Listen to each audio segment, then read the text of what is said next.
Bapak, terima kasih untuk pagi hari ini. Biar Tuhan untuk sendiri yang murapi dan bibir hamba yang terbatas untuk menyampaikan kebenaran-Mu, berguna bagi yang menyampaikan maupun yang mendengar. Berbicaralah, kami siap mendengar di dalam nama Tuhan Yesus. Kami sudah berdoa. Amin. Silakan duduk. FGB Men, be strong in the Lord. Bawa bantal ke kota Makassar untuk ditukar seutas senar. Pengorbanan Yesus begitu besar, membawa orang ke jalan yang benar.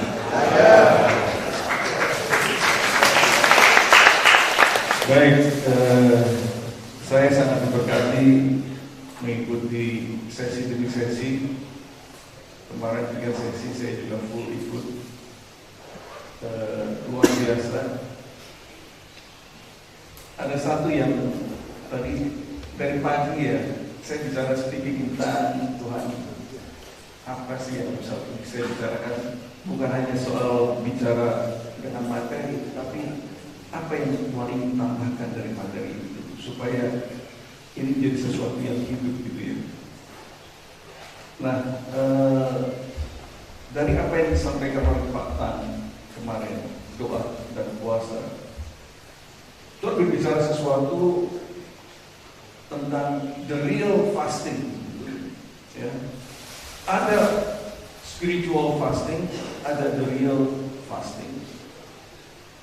Real fasting itu yang kita makan sehari 1 kali, atau nggak makan 3 hari, puasa Ester, puasa Daniel.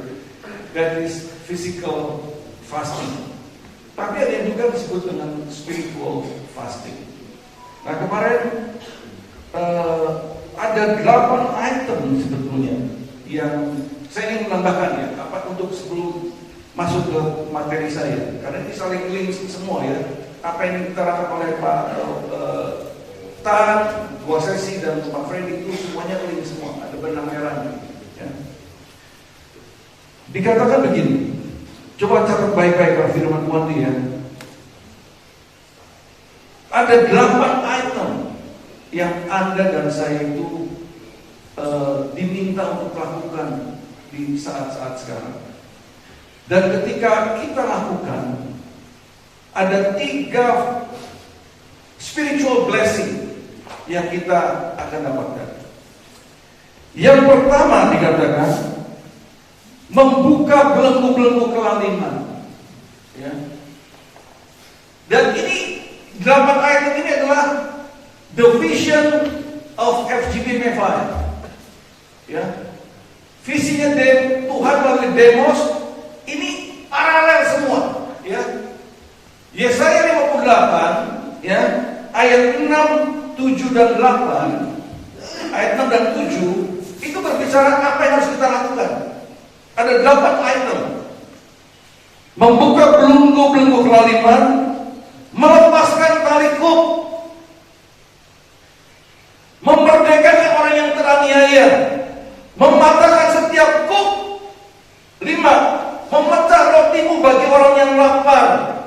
6. Membawa ke rumah orang miskin yang tidak punya rumah. 7. Apabila engkau melihat orang telanjang, engkau memberi dia pakaian. 8. Tidak menyembunyikan diri terhadap saudaramu sendiri.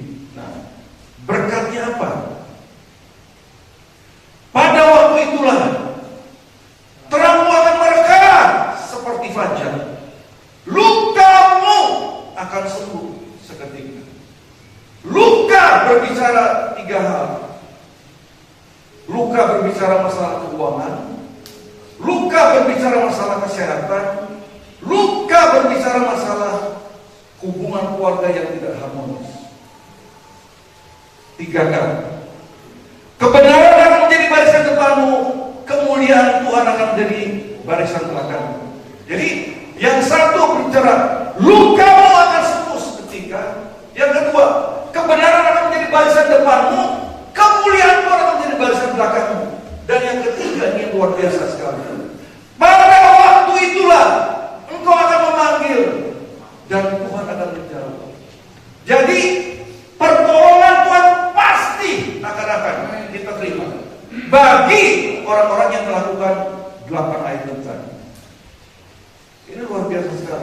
Dan saya ingin bersaksi, itu benar-benar digenapi. Saya melakukan 1 dari 8 tadi, saudara. Memecah roti bagi orang lapar. Dan benar-benar Tuhan menggenapinya. Bahwa terang itu markas seperti fajar dan luka sembuh. Di tengah kebangkrutan, saudara, Tuhan perintahkan bagikan makanan kepada orang-orang miskin. Saya melakukan 1 dari 8, saudara. Dan kebangkrutan yang saya alami waktu itu, Tuhan selesaikan dengan cara yang ajaib luar biasa. Ajaib luar biasa. Dan 8 item tadi merangkum sebetulnya identitas diri dari orang Kristen. That is love. That is love. Itulah identitas orang Kristen sesungguhnya. Dan Yesus menggambarkan jelas sekali dalam perumpamaan orang Samaria yang banyak. Ya. Orang-orang yang sharing, punya kepedulian, mau membayar harga, melayani dengan passion. Itulah yang dikatakan oleh Tuhan, that is love. Kita segarkan dengan kesaksian dari Pak Freddy, ya. Orang Kristen aja bisa nggak punya kasih, tapi orang yang nggak Kristen juga bisa punya kasih. Tapi sebetulnya kasih yang sungguhnya itu lebih dalam dari sekedar perbuatan baik. Karena kadang-kadang perbuatan baik itu ada udang di balik menteganya juga. Tapi kalau love agape love itu betul-betul murni sekali, tanpa ada bayaran pertukaran apapun. That is love. Kalau kita nolong orang, ya nolong orang, ya. Seperti saya lakukan beberapa seminar keuangan, ya, seminar investasi. Betul-betul saya lakukan, ya menolong. That's love. Betul-betul nggak ada bayaran pertukaran nanti. Kalau udah diberkati, jangan lupa ya. Kalau traktir oke lah ya. Terus aku sih kasih sesuatu. Nah, ayat ini sungguh sangat memberikan penekanan pada kita di hari-hari terakhir ini, apa yang harus kita lakukan. Saya tahu teman-teman, dunia tidak sedang baik-baik aja. Ekonomi Indonesia juga tidak sedang baik-baik aja, ya. Tapi bagi orang-orang yang melakukan 8 item ini, janji firman Tuhan, pada waktu kau berteriak minta tolong, Tuhan katakan, ini aku. Kalau Tuhan ngomong ini aku, Tuhan tidak pernah lalai sama janji. Tapi kalau manusia kadang-kadang lalai. Di tengah-tengah kekurangan pun kadang-kadang hati kita perlu digerakkan untuk orang-orang yang benar-benar membutuhkan. Kalau hidup saya, kalau ada teman-teman yang memang benar-benar nggak bisa makan, apa nggak usah dia nggak bisa bayar uang, misalnya teman atau tetangga dan sebagainya, yang nggak bisa bayar uang sekolah, makan dan sebagainya, nggak perlu lagi kita ngomong sebentar berdoa dulu ya. Itu harusnya mengalir dalam kehidupan kita, bahwa itu langsung refleksi, just give it, give. Apa yang saya lakukan, apa yang Tuhan telah lakukan dalam kehidupan kami, ya. Saya sedikit berbagi. Setelah Tuhan menyelesaikan bagian yang paling susah, kebangkrutan diselesaikan dengan cara yang sangat ajaib dan memberi makan, ya. 21 hari berturut-turut, ya. Saya keluar dari perusahaan saya, nggak punya apa-apa, tapi Tuhan sudah selesaikan semua kebangkrutan. Saya ingin membagikan sisi kedua setelah kebangkrutan itu selesai. Nggak punya apa-apa, keluar. Saya cuma ingin mengatakan pada Tuhan, Tuhan berikan saya banyak waktu supaya bisa banyak melayani. Di perusahaan yang lama, saya bekerja dari jam 6 pagi, pulang jam 10 malam. Berangkat anak masih tidur, pulang anak udah tidur lagi. Nah, ketika saya ngomong itu, ada seorang pengusaha Jawa Timur yang dulu perusahaannya saya pabrikan. Dia ngomong gitu. Dia bukan orang Kristen. Dia ngomong gitu. Vincent, cerita lu tuh hebat sekali. Kalau itu memang kenyataannya, udah. Lu sekarang mau nggak jadi penasihat keuangan gua? Wah, saya kan memang ingin keluar dari perusahaan yang lama. Tapi Tuhan berikan sesuatu yang tanda gitu ya. Dia bilang begini, lu jadi mau nggak jadi penasihat keuangan? Saya bilang, saya mau. Lalu lu minta gaji berapa? Saya juga nggak mau yang muluk-muluk ya. Saya katakan X kira-kira sepertiga dari gaji saya sebelumnya.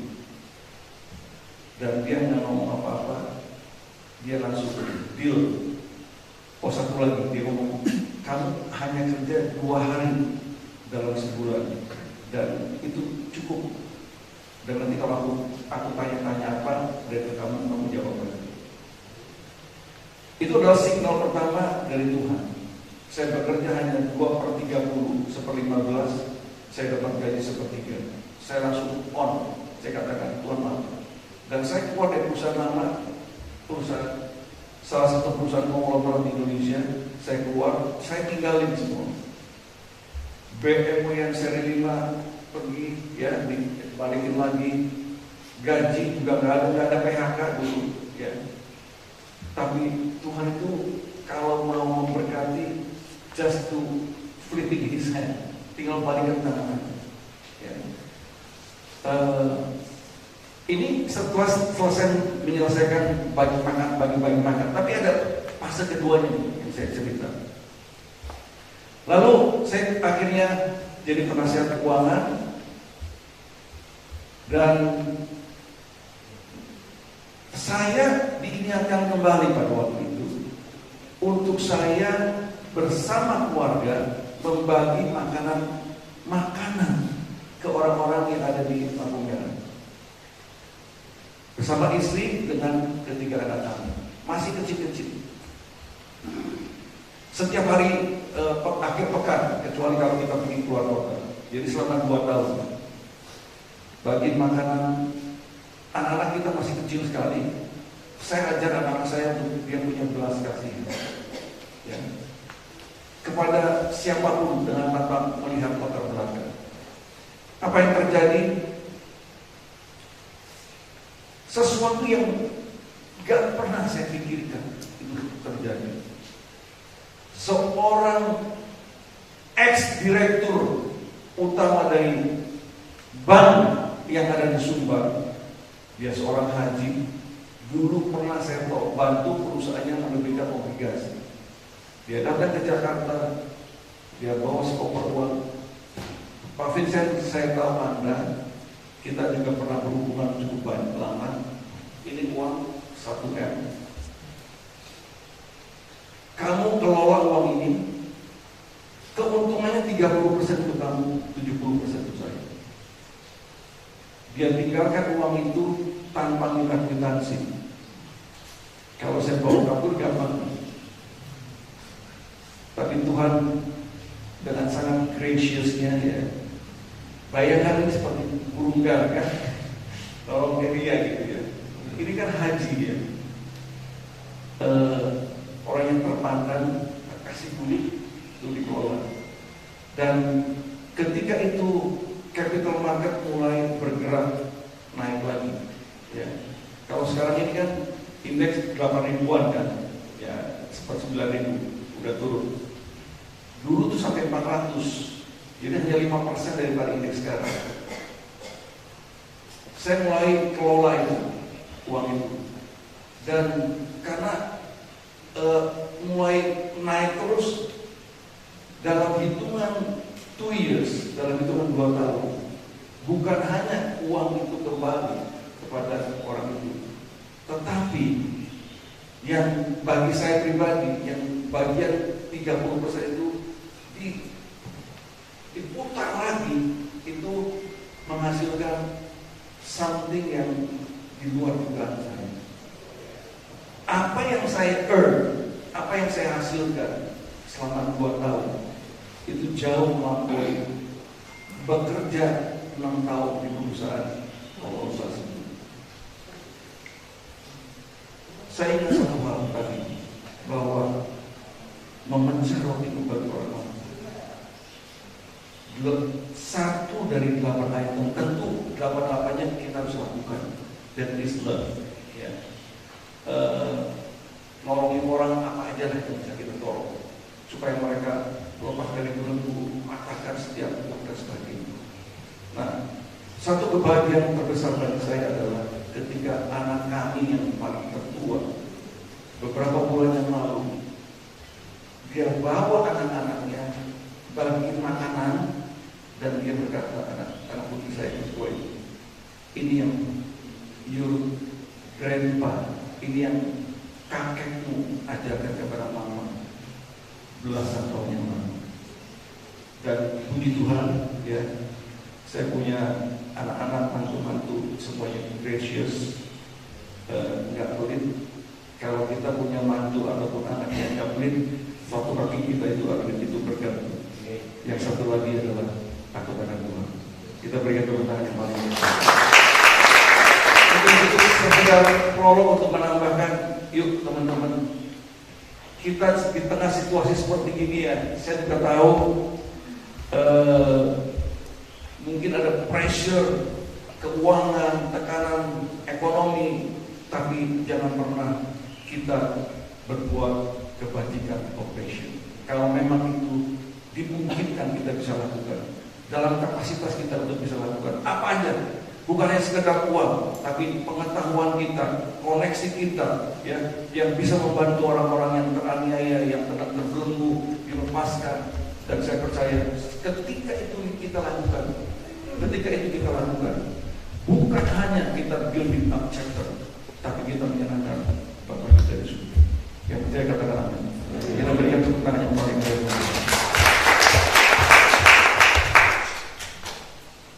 Saya nyanyi satu lagu dulu ya, boleh ya? Puji saya kasih solo ya kayak.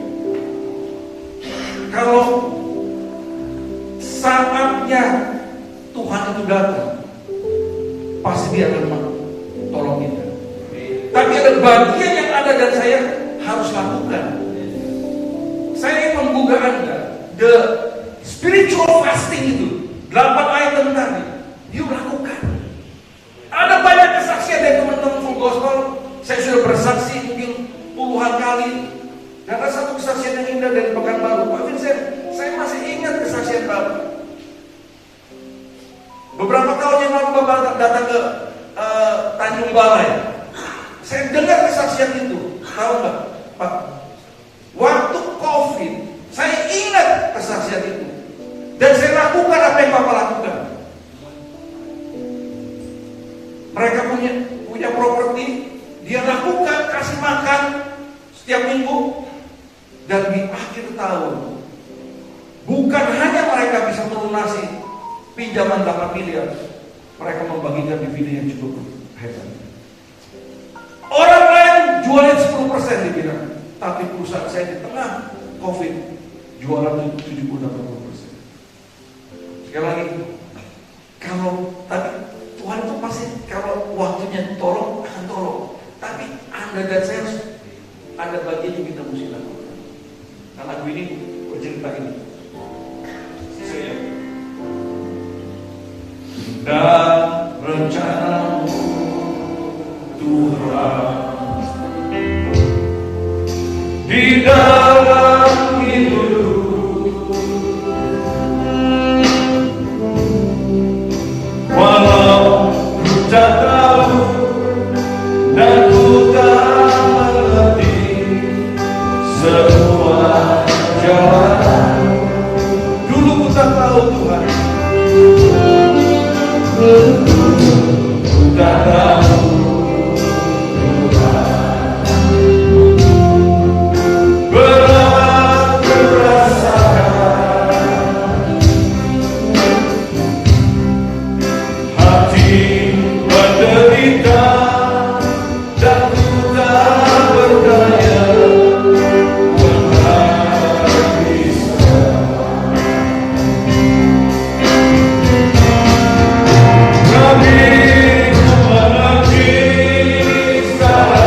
Suaranya merdu nggak?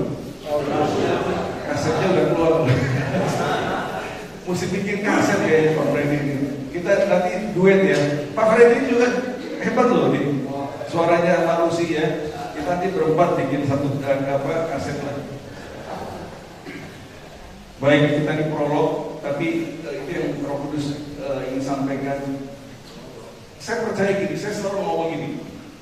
Ketika Musa itu membawa orang-orang Israel keluar dari Mesir menuju tanah Kanaan, dia melewati Laut Merah, betul kan? Lautnya itu dibelah. God makes a way. Tuhan buka jalan, betul nggak? Lautnya tidak ditiadakan, lautnya masih ada, ya. Tapi God makes a way. Nah, apa yang kita bisa bicarakan dengan kondisi sekarang? Krisis bisa dan sedang mungkin terjadi. Lautnya nggak akan dihilangkan, krisisnya nggak akan dihilangkan, mungkin makin menjadi-jadi. Tapi bagi orang-orang yang tadi dikatakan melakukan 8 item tadi, yang berkenan kepada Tuhan, ini jadi firman Tuhan. God makes a way. Tuhan buka jalan. Tuhan akan membuka jalan kita. Enggak usah takut. Jangan takut. Tapi ada bagian Anda dan saya yang harus kita lakukan. Itulah panggilan FGBM. Breaking every bondage. Breaking every chain. Rantai-rantai dipatahkan. Rantai-rantai dosa. Kita udah gak ada lagi lah main-main dosa. Don't play with sin. Hidup benar. Dan pasti Tuhan akan buka jalan. Burung terbang di angkasa. Pelaksana pesawat lepas landas. Janganlah kita hidup berdosa, supaya kita jangan kandas.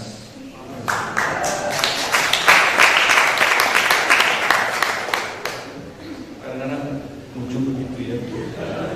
Oke, sekarang prolognya udah selesai, kita masuk. Prolognya aja setengah jam. Kalau Pak, waktunya kan sampai jam 9. Oke. Ya. Sampai jam 9 ya. 9.20. Saya nggak mau ambil waktunya Pak Freddy dulu. Oke. Nah, ini sesuai dengan permintaan dari panitia. Saya diminta membagikan mengenai roh, jiwa, dan tubuh. Ini sebuah tema, sebuah topik yang sangat-sangat penting. Kalau kita mengerti hal ini, ya, kita benar-benar akan naik kelas. Ya. Seringkali saya juga masih belajar dan terus bertempai. Seringkali kita menjadi sangat jiwaniah gitu ya, bukan rohaniah. Karena jiwanya kita dikuasai oleh emosi kita, perasaan kita, pikiran kita. Saya belajar satu hal, pengetahuan kita S1, S2, S3 bukan hal yang menentukan. Tapi yang paling menentukan adalah kedekatan kita dengan Tuhan. Itu yang sangat menentukan. Ya tadi semalam kita diingatkan oleh Pak Tan, ya, relationship with God, ya, bahwa roh yang di dalam kita lebih besar daripada roh dunia mana. Jadi gak usah takut, ya. Saya dikuatkan dulu Pak. Saya diingatkan kembali pada saat awal-awal kami itu bertobat, itu bersama dengan seorang gembala itu kita main di mana-mana. Kalau ada orang yang kesurupan dan sebagainya, ini bagian kita nih, langsung terkikis. Manifestasi berkurang itu. Tapi sekarang udah kayaknya udah nggak pernah lagi gitu. Diingatkan oleh Pak Tan luar biasa semalamnya. Oke, next coba. Nah ini mengenal manusia ya. Manusia adalah ketritunggalan. Ia terdiri dari para roh, jiwa, dan tubuh. Ini ada sedikit teologisnya, ya, biblicalnya pasti. Ya. Manusia adalah suatu roh yang dikuasai oleh suatu jiwa, diam di dalam tubuh. That is definisi daripada manusia. Tubuh kita ini dapat dilihat terbuat dari unsur-unsur mineral bumi. Ini adalah tempat lahiriah kita. Ini, ya, ini tubuh ini. Ya. Jiwa dan roh itu nggak bisa nggak terlihat. Ya, pikiran, emosi, kehendak, kemauan itu ada di jiwa, dan roh kita adalah hati kita. Ya. Nanti kita buktikan di ayat-ayatnya supaya kita ngerti betul-betul. Ya. 1 Tesalonika 5 ayat 23 berkata bahwa ketiga bagian manusia itu perlu disucikan, dibersihkan, diperbaharui, diselamatkan, dan dikuduskan. Ya. Jadi Tuhan ingin menjalani Tuhan Yesus datang kedua kalinya. Semua tiga bagian ini perlu dibersihkan. Ya.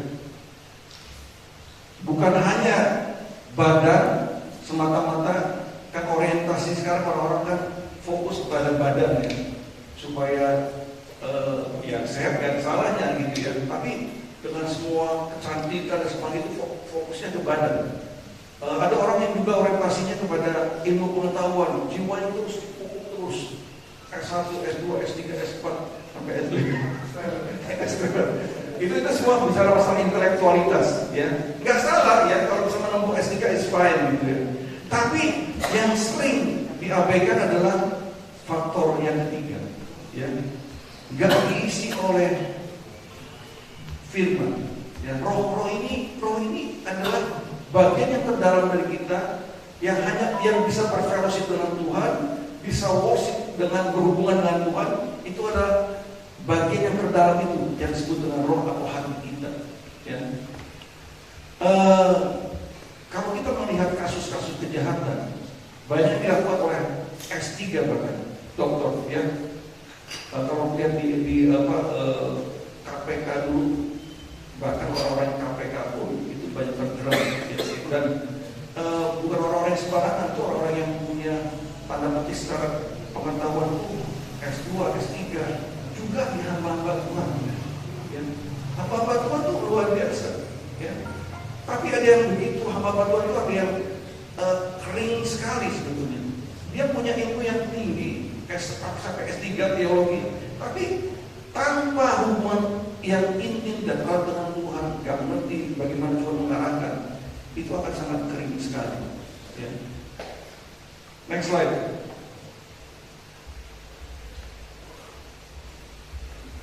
Tubuh, bagian yang dapat dilihat dari seorang manusia, tempat lahir diciptakan unsur-unsur bumi, dibuat dengan sangat rumit dan indah sekali. Itu di Mazmur 139. Ya. Kita tuh dirancang oleh Tuhan tuh luar biasa dari rahim ibu kita. Bersyukur pada Tuhan yang luar biasa. AI atau benar robot-robot berusaha untuk menciptakan manusia buatan, tapi nggak bisa. Yang buatan nggak mungkin bisa menandingi apa yang Tuhan buat. Makanya orang kalau tanah itu kan buatan Tuhan ya. Harga itu juga naik terus tuh karena Tuhan yang buat gitu loh. Manusia nggak bisa buat tanah, Tuhan yang buat. Jiwa, emosi, kehendak, perasaan, pikiran, ya intelektualitas kita itu ada di jiwa. Ini yang biasanya kita bisa merespon kepada dunia, ya ini gitu ya. Nah, tapi roh ini adalah yang berbicara masalah spiritualitas kepada di luar supernatural ya. Ini adalah roh kita, yaitu pusat keberadaan manusia seutuhnya itu adalah ada di roh ini ya. Jadi sebenarnya manusia itu adalah makhluk roh yang punya jiwa dan hidup di dalam tubuh. That is human being. Ya. Manusia, binatang hanya punya jiwa saja. Ya. Makanya kita bisa melatih anjing bisa pintar karena dia punya kepandaian, dia juga punya intelektualitas. Ya. Tapi intelektualitas binatang itu berbeda-beda. Anjing lebih pintar daripada kucing, lebih pintar daripada kelinci dan sebagainya. Ya. Nah, ada satu lagi lumba-lumba itu jauh lebih pintar lagi. Ya. Mereka punya intelektualitas. Belum lama ini 2 hari yang lalu dan Pak Freddy dibawa ke Nusa Lembongan.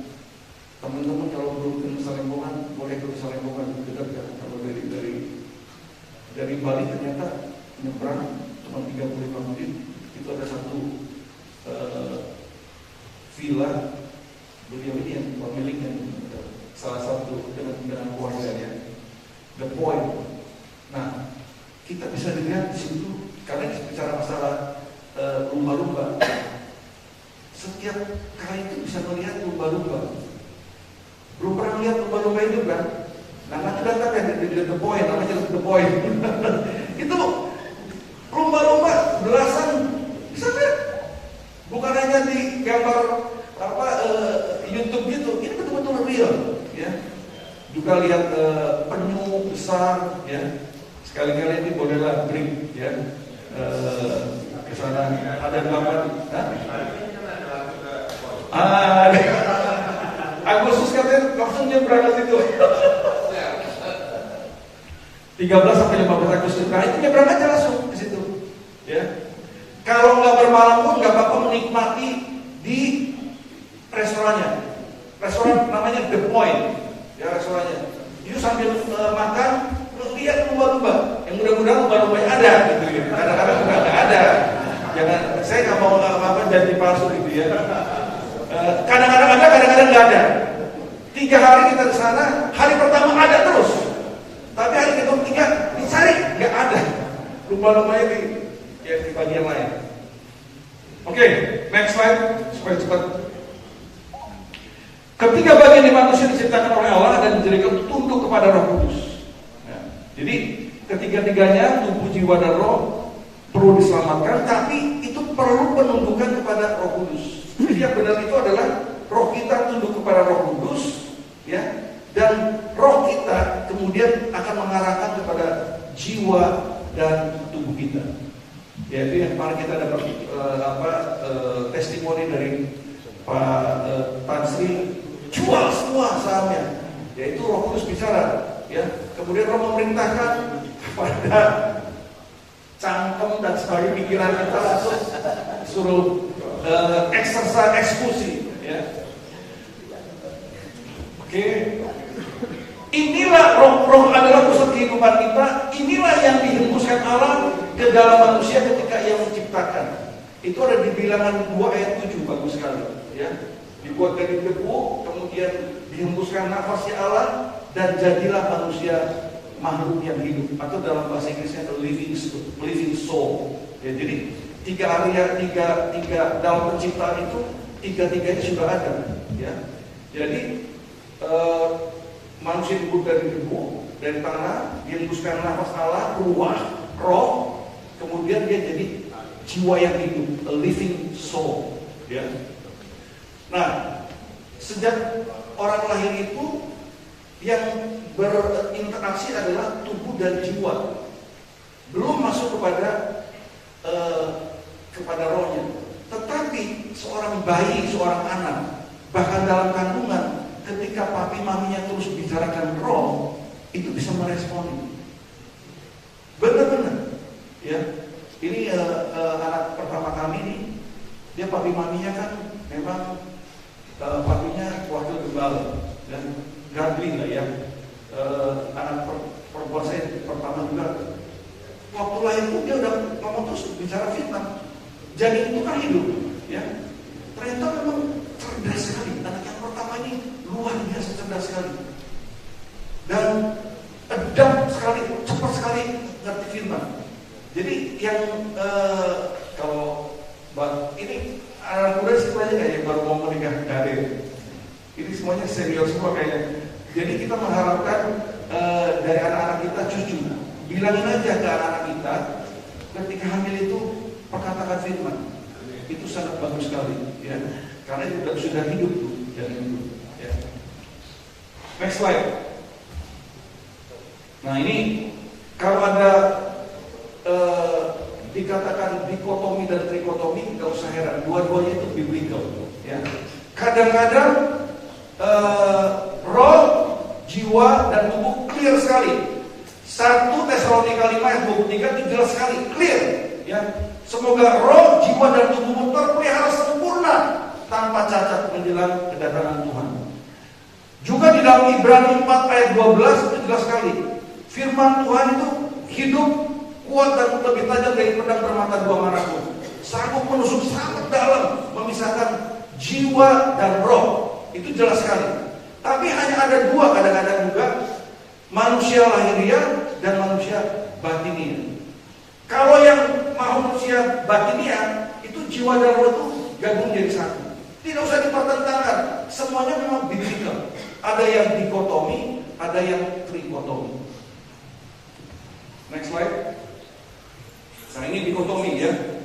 Sebab itu kami tidak tawar hati. Tetapi meskipun manusia lahiriah kita semakin merosot, namun manusia batiniah kami diperbarui dari hari ke hari. Nah ini adalah dikotomi jelas sekali. Manusia batiniah dan manusia lahiriah. Ya.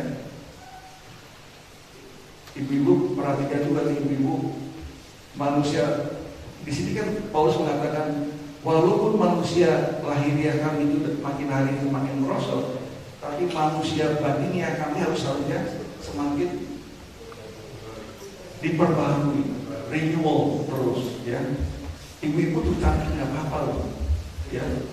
Dengan olesan kosmetik tampil oke, that's fine. Tapi Anda nggak akan bisa melawan grafiti, ya. Tua itu pasti akan berikut. Bisa face ditarik sana tarik sini, tapi kalau udah makin tua, nggak ada yang bisa ditarik lagi.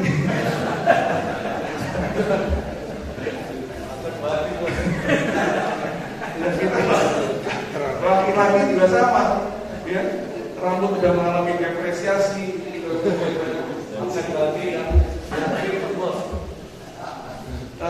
topi itu menolong, makanya saya pakai topi.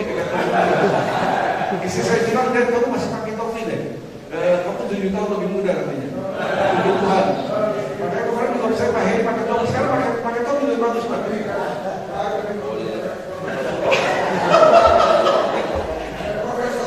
Oke. Nah, Yesus juga mengatakan ini dikotomi, ya. Janganlah kamu takut kepada mereka yang dapat membunuh tubuh, tapi tidak berkuasa membunuh jiwa. Ya. Jiwa itu udah nyangkut tuh antara dua, yaitu bicara masalah jiwa dan masalah roh, ya. Karena ini saling interpolasi, ya, interchangeable, ya. Jadi ini biblical, interchangeable. Takutlah terutama kepada Dia yang berkuasa membinasakan baik jiwa maupun tubuh di dalam neraka. Oke, next slide. Oke, ini yang trikotomi, ya, penting sekali ya. Semoga Allah damai sejahtera menguduskan kamu seluruhnya, dan semoga roh, jiwa, dan tubuhmu terpelihara sempurna dengan tak bercacat pada kedatangan Yesus Kristus Tuhan kita. Nah, perlu catat teman-teman, urutannya gak boleh dibalik. Oke, jadi Paulus dengan iluminasi dari para Roh Kudus mengatakan urutannya adalah roh, jiwa, dan tubuh. Jangan dibalik. Jangan fokus kepada tubuh, jangan fokus kepada jiwa, tapi roh diabaikan. Maka kita akan jadi sifatnya badania ataupun jiwania, tapi kita tidak akan rohani. Maka jangan heran kalau ada pendeta, ya, pernah saya lihat satu cuplikan di Sidoarjo, penggembala sidang tapi gebugit istrinya, itu kan? Ada ya di Sidoarjo kalau nggak salah itu, ya. Dia udah doktor SHMH, ya. Ini kan S3, S2, tapi masih gebukin istrinya. Jadi intern itu nggak ada masalah, nggak berarti apapun sebetulnya.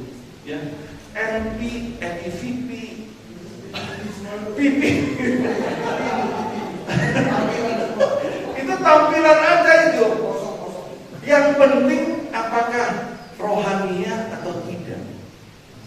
Jangan jiwanya.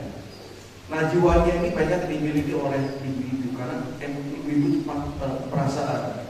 Tapi saya percaya kalau ibu-ibu yang dipenuhi dengan firman Tuhan enggak seperti itu. Ya. Kadang-kadang kan kepahitan luar biasa gitu ya. Ingat terus. Aku udah memaafkan kamu. Tapi kalau aku ingat 20 tahun yang lalu, ya berarti nggak ingat, berarti bukan melupakan. Ini di bawah perasaan baper, ya. Nah di full gospel juga banyak kali baper, ya.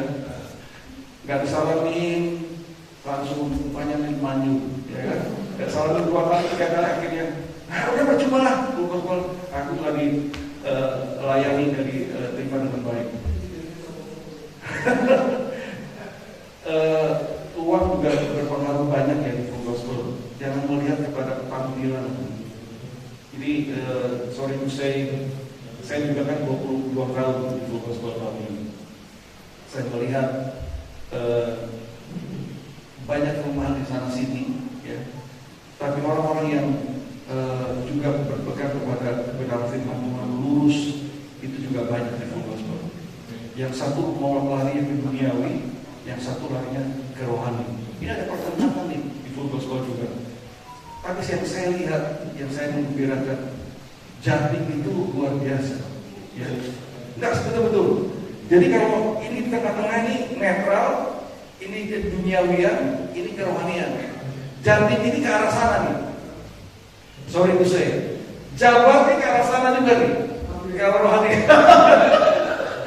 Tapi kalau Jakarta yang saya agak terserah aja ke arah sini ya, kan mungkin ditarik oleh keduniawian, ya uang, ya kita jangan sampai ke arah sana, ya. Aduh, kita mesti banyak berdoa juga. Nanti setelah ada itu benar-benar harus berdoa banyak. Next slide. Oke, ini diulang lagi, ya. Tentu saja binatang mempunyai emosi ke raka budi saya udah tadi. Next slide. Oke. Nah, ini penting sekali, ya. Yesus mengatakan ini bahasa Yohanes 6 ayat 63 sebetulnya, ya. Rohlah yang memberi hidup, daging sama sekali nggak berguna. Ini Yohanes 6 ayat 63, ya. Rohlah yang memberi hidup, daging sama sekali nggak berguna. Setiap perkataan yang keluar dari para mulut itu adalah roh dan hidup. Badan kita butuh makanan, ya. Makanan kita sehat, maka makanannya sehat, bergizi, nutrisi, ya, maka badan kita juga pasti sehat. Jiwa juga butuh pengetahuan yang sehat dan benar, maka jiwa kita akan sehat dan benar. Nah, di atas itu roh kita butuh asupan makanan yang sehat, dan makanan yang sehat bagi roh kita nggak ada lain yang bukan adalah the word of God, firman Tuhan. Kenapa tadi ada yang bersaksi, ya Pak Heri juga bersaksi, ada teman-teman yang bersaksi tentang apa yang diterima oleh dari semalam tentang identitas. Itu berbicara masalah firman. Dalam 2 Timotius 3 ayat 16 dan 17 jelas sekali, setiap firman yang dihilangkan oleh Allah berguna untuk mengajar, menyatakan kesalahan, memperbaiki kelakuan, dan mendidik orang di dalam kebenaran. Sehingga ayat 17 jangan lupa, umat kepunyaan Allah diperlengkapi oleh setiap perbuatan baik. Jadi memang firman itu harus menampar, memperbaiki kelakuan, mendidik orang dalam kebenaran. That is the word of God. Bukan firman yang hanya untuk motivasi aja. Harus ada satu yang bisa mengubahkan seseorang ketika Seperti tadi Yesaya itu keras sekali menggugah kita, do something, then God will respond. Perkataan adalah roh, firman adalah roh. Roh kita patut mendapat asupan makan yang terbaik dari kebenaran firman Tuhan. Sebaliknya perkataan lain selain firman juga adalah roh.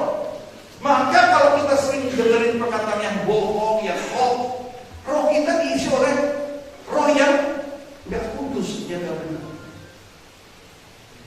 Sebuah pernikahan bisa hancur karena perkataan.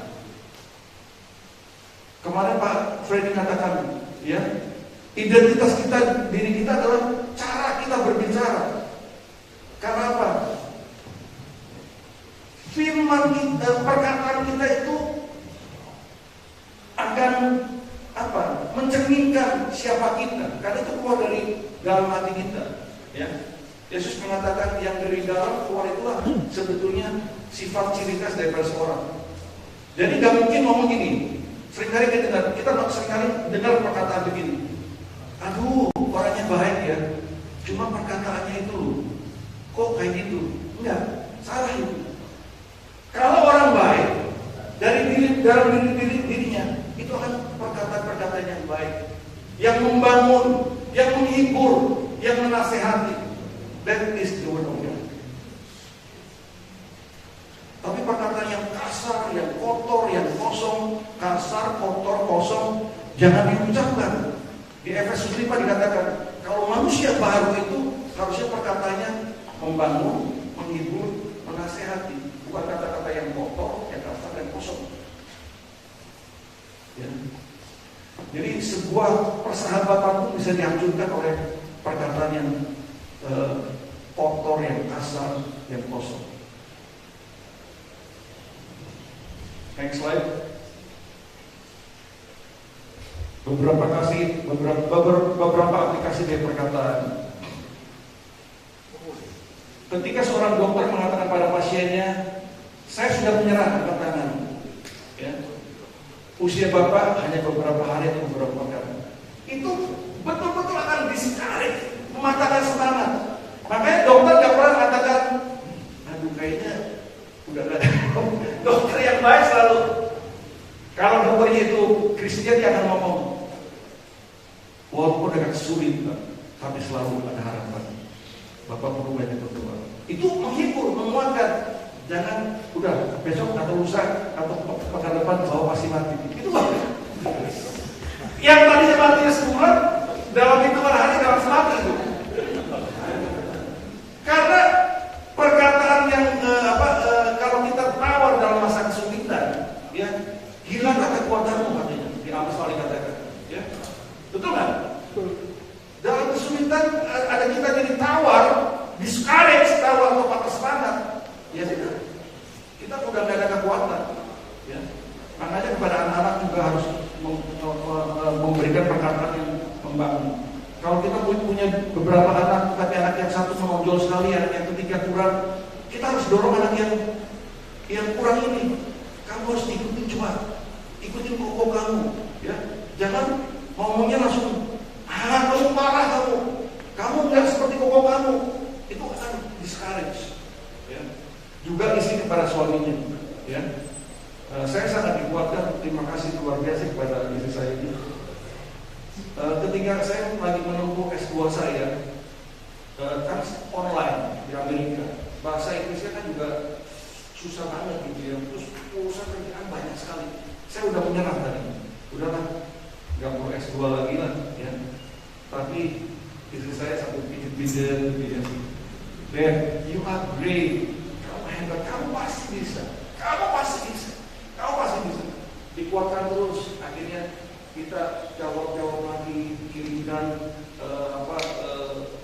pertanyaan-pertanyaan dan sebagainya, atau tugas-tugas dan sebagainya. Akhirnya malah saya lebih duluan dari istri saya, tapi saya terima kasih sekali karena istri yang luar biasa mendorong, ya. Istri itu istri yang mana? Belum tahu, kita sudah.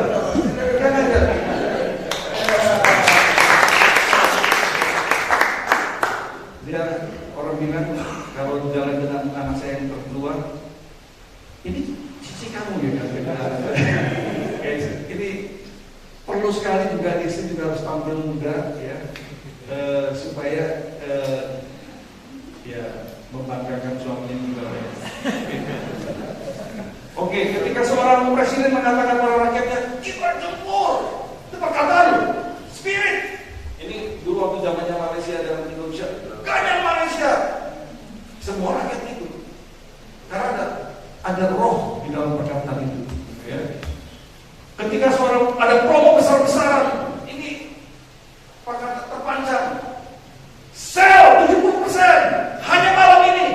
Wah, akan berbondong-bondong. Karena ada spirit di situ. Ya. Demikian juga dengan dukun, ya. Kan selalu pakai mantra-mantra gitu. Karena spirit.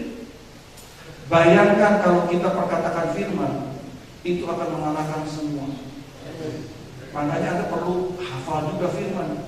Jadi ketika menghadapi serangan, seperti Pak Tansi bilang, roh yang di dalamku lebih besar daripada roh dunia manapun. Keluar dalam nama Yesus. Jadi ingat, firman itu diucapkan firman, disembuhkannya mereka. Itu di dalam Mazmur 119-130, diucapkannya firman, disembuhkan. Jadi pada waktu pelayanan juga sama, perkatakan firman. Saya ingin bersaksi sedikit, ya. Selama tahun 2025 itu ada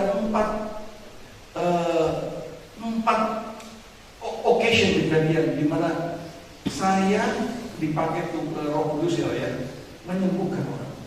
Ya. Saya tahu karunia ini kan karunia. Kita bisa minta aja ya.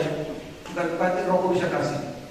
Jadi, tapi kalau kita dipakai harus perkataan firman, gitu. Ya.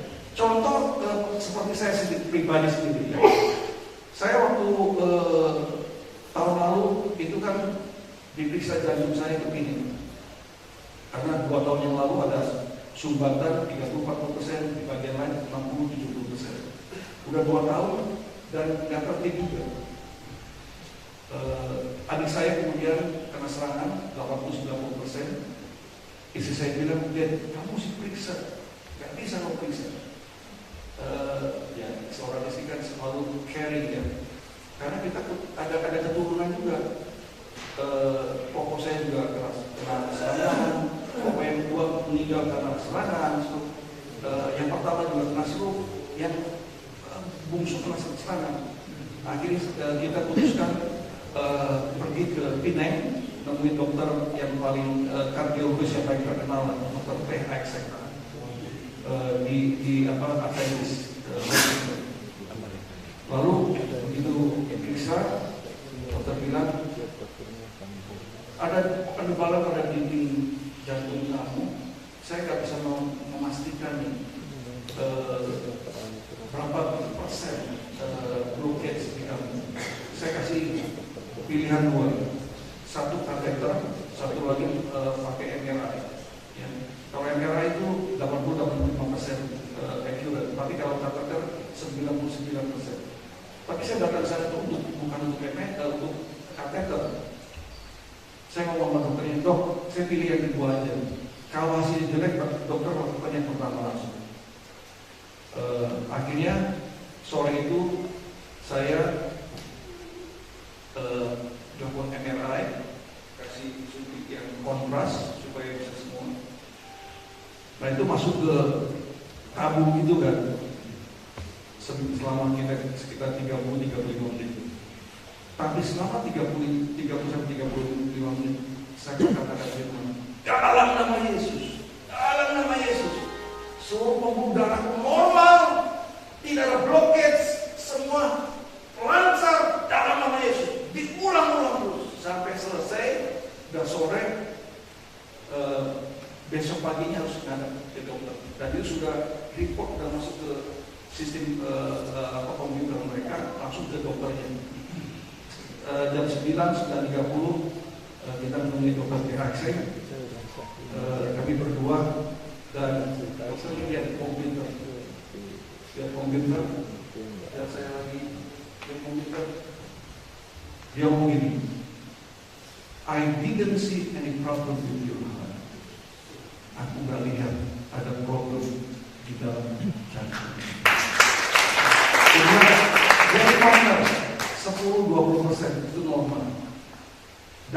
lagi, nanti setahun atau 2 tahun lagi bensin. Jadi kadang-kadang gini, nggak boleh ikut-ikutan kayak gini. Ada juga kesembuhan itu secara instan seperti yang saya peroleh. Ada kesembuhan secara medical. Jadi nggak boleh semuanya wah ini. Dan kalau yakin digerakkan memang seperti itu, ya bisa kejadian. Nah, suatu ketika setelah JDN itu awal Maret, saya itu khotbah di JDN dan kemudian setelah selesai 2 jam, ada seorang ibu bawa tongkat datang saya. Pak, tolong ini doakan kaki saya supaya saya bisa jalan. Nah, itu juga ada satu keberanian di saya lagi berapi-api khotbah kan. Oke, kalau gitu tongkatnya temennya pegang. Dan saya ngomong sama ibu, Bu, izinkan saya untuk pegang rumah ini. Saya doa di bagian yang sakit dan dia memang tidak bisa jalan sendiri. Nah, saya katakan firman, dalam nama Yesus, semua jaringan otot-otot peredaran darah di kaki ibu ini normal kembali dalam nama Yesus, dalam nama Yesus. Udah, Bu, sekarang ibu jalan.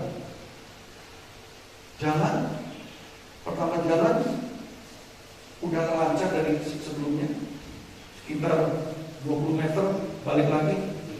Saya diingatkan ketika Yesus menyembuhkan orang buta, ya kan? Tanah pakai oles-oles ludahnya dia. Pertama kali cuma lihat pohon-pohon, baru olesan kedua terang benderang. Nah, dia lewat saya lagi, Bu, sekali lagi ya Bu ya. Saya doanya sama juga. Seluruh otot-otot, jaringan tubuh dan peredaran darah di kaki ini normal kembali dalam nama Yesus.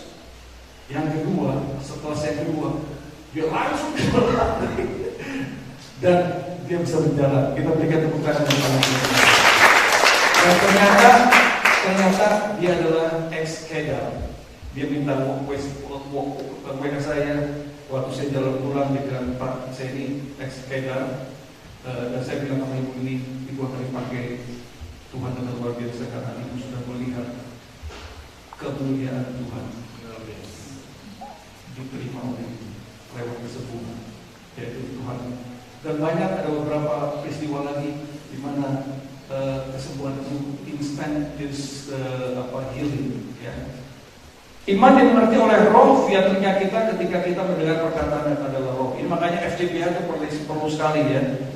FCBH itu sangat terus didukung siapapun nanti periode kepemimpinan dan sebagainya, harusnya fondasi yang terutama itu firman FCBH ya, perenungan ini teman-teman terus buat. Siapa yang di sini ikut FCBH? Hanya semua. Kalau Jawa Timur biasanya semua ya Pak ya. Jabar juga semua. So faith comes from hearing through the word of God, the word of Christ. Jadi yang terbaik itu sebetulnya firman itu didengar. Nah, sekarang udah banyak yang audible kan. Jadi dengerin aja, bukan hanya sekedar dibaca tapi didengerin. Karena itu masuk ke dalam hati kita. Ya, lewat pendengaran, pikiran kemudian masuk ke dalam hati kita, yaitu roh kita. Itu adalah firman. Next slide. Oke, ini yang tadi saya urat. Jadi sejak cetak biru penciptaan manusia itu sudah ada 3 bagian itu, ya. Dibuat dari tubuh, hembuskan nafas, kuat, jadilah makhluk yang hidup itu living soul, jadilah jiwa yang hidup, ya. Kemudian pengorban 2% itu juga sama, ya. Nah, di sini dikatakan ini sebenarnya di Ibrani 12 ayat 9 poin yang nomor 3. Ya. Selanjutnya dari ayat kita yang sebenarnya kita peroleh ganjaran dan mereka kita hormati. Kalau demikian bukankah kita harus lebih taat kepada Bapa segala roh? Jadi kalau kita mati itu yang akan balik itu roh kita. Ya. Next slide. Nah, yang ideal adalah bila Roh itu kepada Roh Kudus dan mengontrol jiwa dan tubuh. Sebelum manusia jatuh dalam dosa, Roh mempunyai kuasa penuh atas Adam sebagaimana dikehendaki Allah. Ya. Manusia adalah makhluk roh, karena itu harus diberitakan oleh Roh. Dengan jatuhnya manusia ke dalam dosa, kegelapan dan pemisahan datang ke dalam roh manusia. Allah berkata kepada Adam, ini ya, pada hari engkau memakannya, pastilah engkau mati. Ya. Nah, yang ia maksudkan adalah kematian rohania.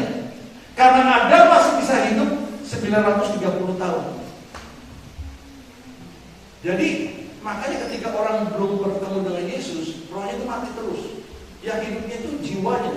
Makanya sangat jiwanya sekali.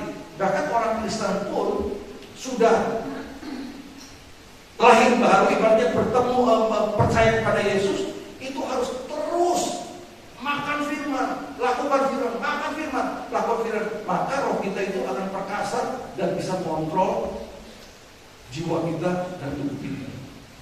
Next slide. Oke, ini terus karena waktu juga. Oke. Nah, jiwanya versus rohania dan jiwanya. Allah ingin agar umatnya menjadi manusia, menjadi umat yang rohania dan bukan jiwanya. Seringkali jiwa, emosi, rasa takut, kemurungan, sikap memihak, membenci, menghambat jalan dan aliran dari para Roh Kudus. Maka ketakutan itu juga lawan daripada iman, ya. Itu menghambat aliran Roh Kudus. Kalau orang takut nggak mungkin Roh Kudus itu bisa bekerja. Juga dengan marah, maka jangan marah, ya. Aliran Roh Kudus juga nggak masuk. Seorang jiwanya adalah orang yang dikuasai oleh emosi yang mendatangkan depresi, keputusasaan, dan perasaan-perasaan lain. Allah ingin agar kita mengenal perbedaan antara hal-hal jiwanya dan rohania. Nah, caranya apa? Ibrani 4:12 itu memberikan kita jalan keluar, ya, dengan firman Tuhan. Firman Tuhan itu adalah pedang roh. Dia hidup, kuat, dan lebih tajam dari pedang bermata dua mata. Sanggup memisahkan jiwa dan roh. Ya, ini. Next. Selain menunjukkan hal jiwanya atau emosi, firman Allah juga mengungkapkan motif roh kita yang terdalam. Ya. Kita tidak dapat menunjukkan problem kita sesungguhnya, tetapi firman Allah menunjukkan dengan tepat dan menyembuhkannya. Yang tadi saya katakan, bila tersingkap, firman itu memberi terang dan bisa memberikan juga kesembuhan. Kita harus mengalahkan kejiwaniaan, karena bila kita dikuasai oleh perasaan-perasaan kita, karakter kita tidak akan teguh dalam pengambilan keputusan, juga akan menguruti emosi-emosi kita. Ya. Emosi itu sangat berat sebelah. Rasa kasihan dan kebutuhan tidak boleh menggerakkan kita ke ladang misi, melainkan hanya panggilan ilahi. Kadang-kadang kita digerakkan oleh perasaan kita. Perasaan itu, emosi itu sesaat. Ya. Juga ada orang-orang yang begitu dengar firman itu kadang-kadang tergerak, gitu ya. Tapi cuma seketika aja. Maka di dalam perumpamaan mengenai penabur itu harus firman itu, benih itu harus jatuh di tanah yang baik, yang subur. Ya, kita harus prepare hati kita, roh kita. Hati itu berbicara masalah roh kita, roh yang tanah yang baik dan subur. Sehingga firman itu akan berbuah 30, 60, sampai 100 kali. Dan kebenaran firman ini jangan ditarik kepada hal-hal yang fisikal. Ya. Hamba Tuhan itu seringkali tarik yang seharusnya rohania, tapi ditarik kepada yang fisikal. Kalau kamu tabur 1 juta, nanti kamu kembali 30 juta, 60 juta, 100 juta. Kalau nggak balik, terus gimana? Apa Tuhan? Karena itu berbicara masalah firman, jangan ditarik kepada fisikal. Next slide. Beberapa bukti yang terjadi bila jiwa memerintah. Ketergila-gilaan angan-angan, berada pada dunia yang tidak nyata, ya. Ini semuanya adalah hawa nafsu, ya. Itu adalah bicara masalah jiwanya. Perselingkuhan itu karena jiwanya, ya. Karena kalau rohania nggak mungkin orang berselingkuh. Firman Tuhan katakan, Kalau kamu ada dosa yang lain dilakukan di luar tubuh, hanya dosa perzinahan, selingkuhan dilakukan di dalam tubuh, rohnya menyatu dengan perempuan yang diselingkuhi ataupun dicemburu. Histeria, ada ketakutan, sikap memihak. Nah ini juga sungkan, di full gospel juga banyak sungkan. Ini jiwanya semua nih, mau bicara. Harusnya kita harus tarik kepada ranah yang rohani. Kita harus berani tarik garis nih, draw the line. Ini salah, jangan lakukan, jangan merasa sungkan lah. Ini bahaya sekali. Kalau sungkan, ini semua emosi semua nih, baper, ya, bawa dalam perasaan. Kalau keluarga di dalam perasaan, dibawa perasaan, waduh, gonjang-ganjing terus keluarganya. Tapi kalau keluarga dibawa kepada hal yang rohani, kepada firman, itu benar-benar suami itu bergerak kepada Kristus yang adalah sang firman sendiri. Ya. Tapi kalau dibawa kepada perasaan, melenceng jauh dan itu akan guncangan-guncangan di dalam keluarga akan banyak kejadian. Nah, saya ingin mengatakan juga bahwa 7 atau 10 tahun the last 7 tahun 10 tahun terakhir ini pernikahan kami itu jauh lebih indah, lebih harmonis, lebih mesra dibandingkan 7-10 tahun pertama pernikahan. Karena masih belum dewasa. Tapi semakin kita dewasa secara roh, itu semakin indah sekali. Menciptakan surga di bumi ini ketika kita bertumbuh secara rohani. Jadi husband and wife itu harus tumbuh karakter Kristus, karakter Kristus.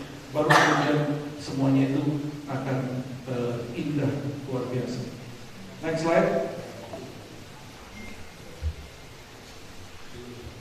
Beberapa bukti yang terjadi, ya, ada kecurigaan, hidup dikuasai oleh perasaan-perasaan, ya, asumsi-asumsi, itu semua adalah jiwanian, ya. Perilaku manusia itu lebih juga bisa menjadi sebuah kejiwaniaan, gitu ya.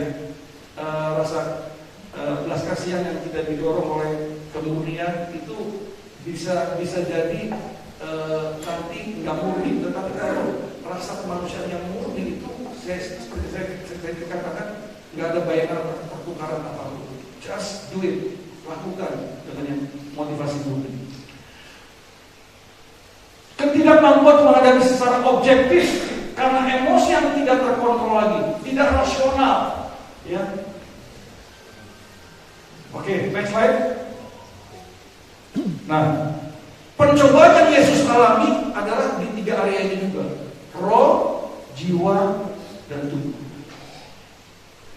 Ini benar jarang ditumpahkan, satu ini juga bicara banyak sekali bahwa pencobaan yang Yesus alami adalah di dalam roh, jiwa, dan tubuh. Ya, roh ini dalam penyembahan. Jikalau kamu katakan ini kan, semuanya akan diberikan kepadamu jika kau sujud menyembah.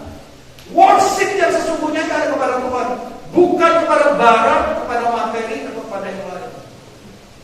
Jiwa dalam hal itu, jatuhkan dirimu, sebab ada tertulis, malaikat akan menantang engkau, dan kamu tidak akan terjerumus. Ya.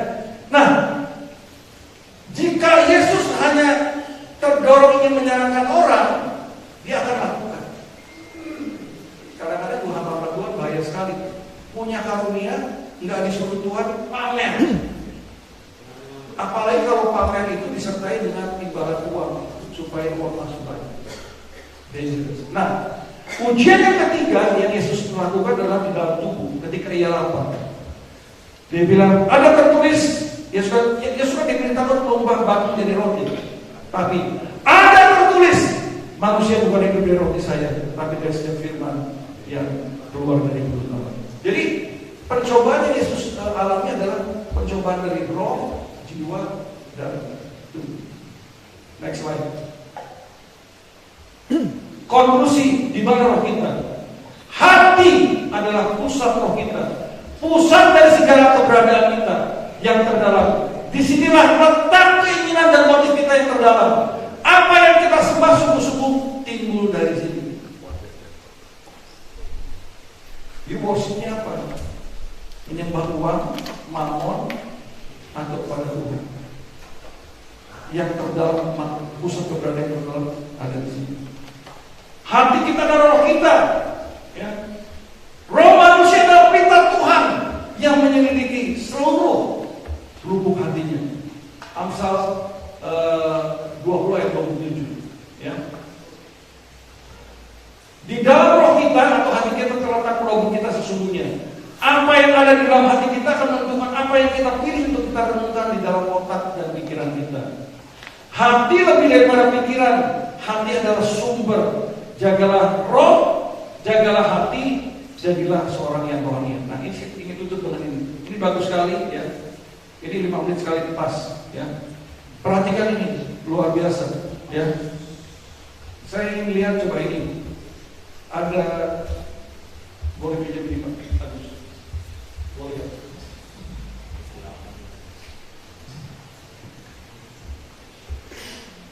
Kalau botol ini kosong, diisi air, nggak mungkin dari luar susu, betul? Kalau air yang diisi adalah bening, maka keluarnya juga isinya akan jadi bening. Kalau yang diisi adalah keruh, maka hasilnya juga keruh. Itulah gambaran seperti ini.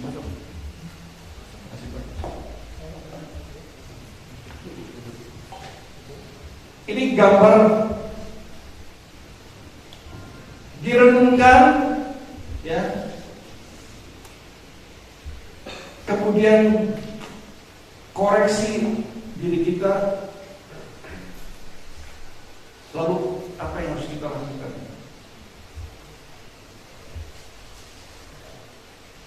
Sepanjang 24 jam dikurangi 8 jam. Asupan apa yang masuk dalam pikiran kita dan roh kita? Saya seringkali kalau khotbah di penjara, saya mengatakan penjara ini tidak akan mengubahkan kalian kalau tidak ada perubahan di dalam hati.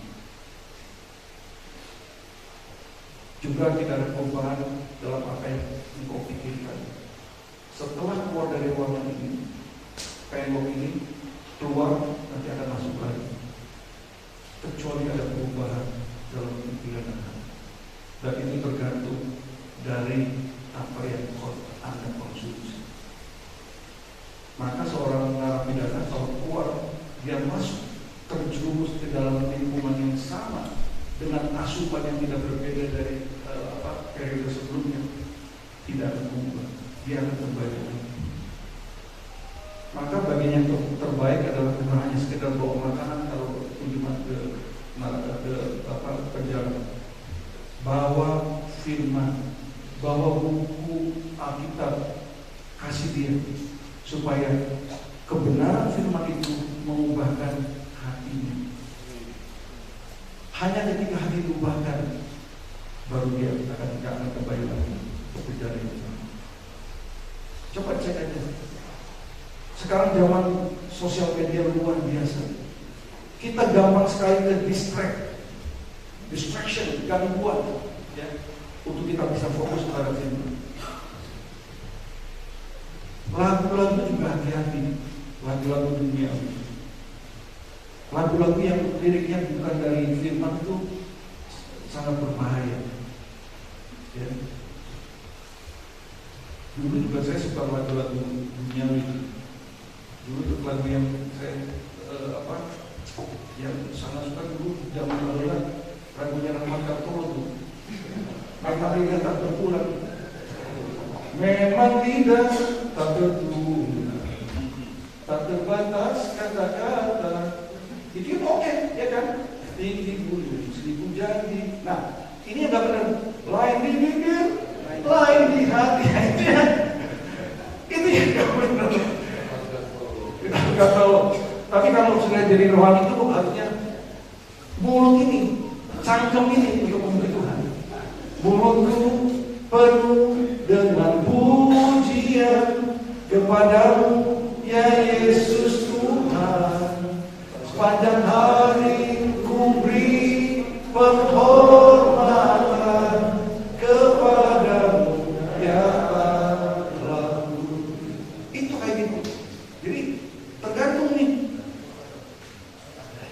Saya juga sering ngomong gini. Daud itu tidak akan jatuh ke dalam perselingkuhan dengan Batseba kalau dia itu praktekkan ini. Ya. Jadi yang kita lihat, yang kita dengar, yang kita kecap, yang kita rasa, yang kita cium sangat menentukan juga kita mau kemana.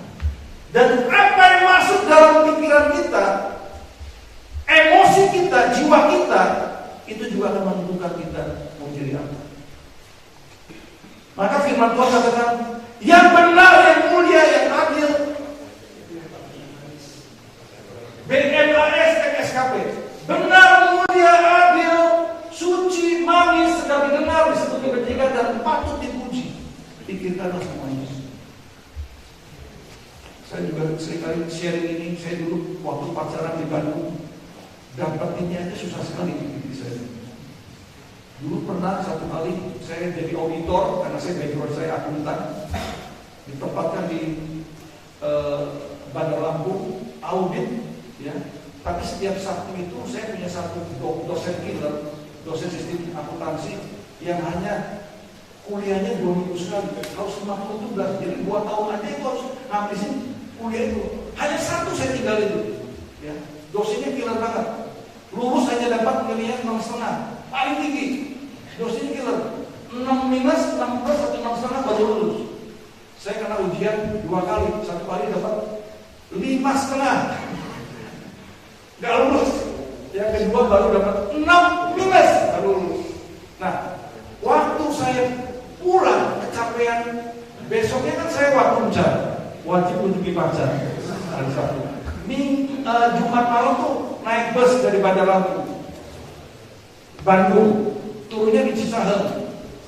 Nah, kira-kira saya kos di daerah Pandu atau Lesmana, jaraknya sekitar 14 km lah. Karena jam 2 dini hari saya itu sampai ketiduran dan nyampainya di Cisahem. Jam 2 dini hari, nggak ada kendaraan, yang ada beca. Jadi saya jam 2 sampai jam setengah 3 dini hari berbeca ria untuk kemudian besoknya wajib kunjungi pacar. Nah, apa yang saya ingin katakan? Yang manis yang kita perlu ingat terus ketika kita pacaran, kita memadu kasih dengan istri kita, harus ingat yang manis-manis, jangan yang pahit-pahit. Yang pahit-pahit buang. Yang manis-manis, makanya ketika ada pertengkaran, dapatnya aja uangnya gitu. Masa sih kita mau lakukan hal-hal yang berkenan gitu ya. Luar biasa. Jadi juga kalau kita dapatnya susah dan kita bangun sama-sama, jadilah senantiasa pasangan yang setia sampai maut meninggalkan. Jadi asupan itu akan menentukan kita, who we are, siapa diri kita, itu tergantung. Coba ini nggak usah jauh, direnungkan aja diagram ini. Kalau Anda merasa diberkati, Anda boleh sharekan diagram ini kemanapun, dan kemudian ditambah situ, ya. Apakah kamu lakukan seperti ini? Itu akan menentukan. Dan semua yang saya katakan adalah semuanya bicara mengenai kebenaran firman Tuhan. Kiranya memberkati kita semua. Tuhan Yesus memberkati.